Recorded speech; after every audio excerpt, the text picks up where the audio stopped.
Welcome to Football Frenzy, Champions League night. Christian Pulisic and Yunus Musa saw their Champions League dreams go up in smoke Tuesday, as 10-man AC Milan crashed out of this year's competition after France defender Theo Hernandez was sent off in embarrassing circumstances.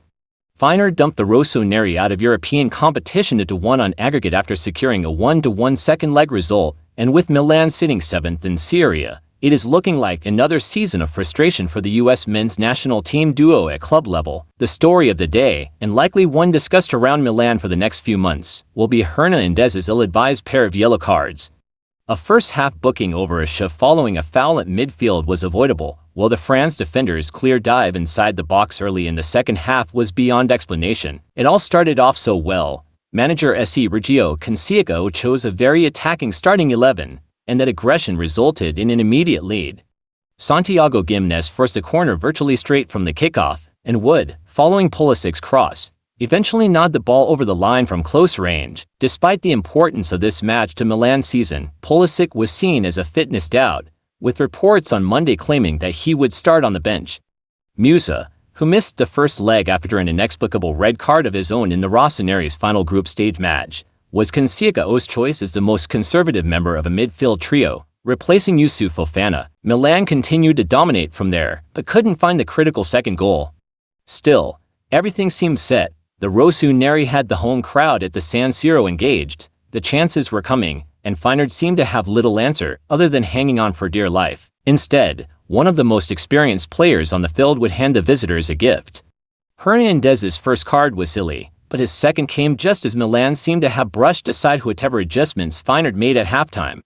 A 51st-minute dive was obvious on replay, leaving referee Szymon Marciniak little choice but to dismiss Hernandez, reducing Milan to 10 men. Musa shifted to left back in the immediate aftermath, but returned to the midfield after Pulisic was substituted in the 63rd minute. However, Feyenoord sensed the weakness, as Milan's earlier confidence vanished. Pascal Boschart, just 8 days into an interim stint managing the Rotterdam club, sent former Philadelphia Union striker Julián Carranza into the fray, and the Argentine rewarded him by heading home Hugo Bueno's 73rd-minute cross. Just like that, Feyenoord had regained the aggregate lead. The result leaves Milan in deep trouble for the rest of the season. The Rossoneri trail leading Napoli by 15 points in Serie A, and are 5 points off the pace to qualify for next season's Champions League. Despite Pulisic's personal success and Musa's growth into a more regular role, Milan's only real shot at a trophy in the 2024-25 campaign is the Coppa Italia. The Rossoneri have qualified for the semifinals, where to legs against either Inter or Lazio await in April. Please like, share and subscribe to my channel. Thank you. On Tuesday evening, Bayern Munich welcomed Scottish champion Celtic to Bavaria for the second leg of the playoff round in the 24-25 UEFA Champions League.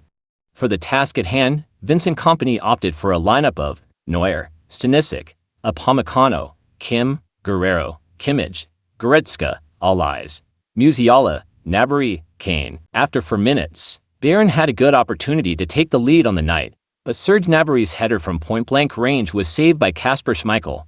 Michael All-Eyes played a brilliant pass to set up this opportunity. Just a couple of minutes later, Callum McGregor robbed the French winger of the ball, before bearing down on goal and firing over the bar. Early warning sign for Bayern. After a quarter of an hour, Hoda turned Josip Stanisic inside out, before finding Nicolas Kuhn. His effort beat Manuel Neuer, but was cleared off the line by Rafael Guerrero. Before the ball was cleared, Arne Ingels fired a ball across the 6-yard box, but Dizan Maeda could not get on the end of it. 2 minutes later, a straight pass from Dayot Upamecano went to Kuhn, who fed Maeda, whose lob finish went wide of Neuer's post. The first half saw Bayern concede numerous opportunities. Bayern managed to settle down after a flurry of chances for Celtic and began to create chances of their own. Just before halftime, an effort from Harry Kane smacked the crossbar, 0-0 at the break. At halftime, Kingsley Coman replaced the England captain, who looked to have picked up a calf injury. The Frenchman should have had an assist immediately after coming on, but Goretzka's left-footed effort was saved by Schmeichel. After 63 minutes, Celtic went ahead on the night, and level on aggregate, as Kuhn found the back of the net. Bayern responded by introducing Alphonso Davies and Leroy Sane in place of Guerrero and Gnabry. With just over a quarter of an hour to go, Goretzka missed a presentable header after a pinpoint delivery from Joshua Kimmich. The German midfielder could and probably should have scored twice in the game. Soon after, Sane fired over from inside the box. The perseverance from Bayern eventually paid off in the added time. After Schmeichel saved a header from Goretzka, Davies reacted faster than anyone to bundle the ball over the line, with basically the last kick of the game. Massive get-out-of-jail card for Bayern, who rode their luck on several occasions all night. They did create quite a bit, but there are still big question marks from a defensive point of view. They won't go far in the competition defending like that against the top teams. Avoiding an extra 30 minutes was almost more important than the progression itself. Atalanta coach Gian Piero Gasperini said his striker Ademola Lookman is one of the worst penalty takers he has ever seen after his miss from the spot hindered a comeback in their home 3-1 defeat to Club Brugge in the Champions League on Tuesday. Lookman pulled back one goal early in the second half after Brugge took a 3-0 halftime lead, but then had a penalty saved by goalkeeper Simon Mignolet, as the Syria side were knocked down with a 5-2 aggregate defeat. Gasperini singled out the Nigeria international for criticism, adding offensive midfielder Charles de Ketelare or striker Matteo Retegui should have taken the penalty instead. Lookman was not supposed to take that penalty.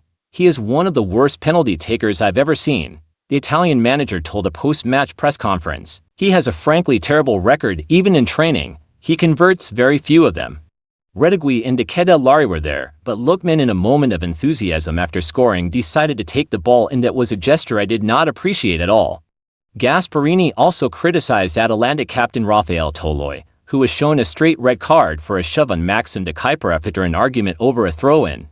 "That was an ugly incident and we must never lose our heads," he said. Atalanta must leave the Champions League with dignity, having played great games against the likes of Real Madrid, Arsenal and Barcelona. Atalanta, third in Serie A, became the second Italian side to exit the Champions League, following AC Milan, who drew 1-1 with Feyenoord, losing 2-1 on aggregate. Please like, share and subscribe to my channel. Thank you.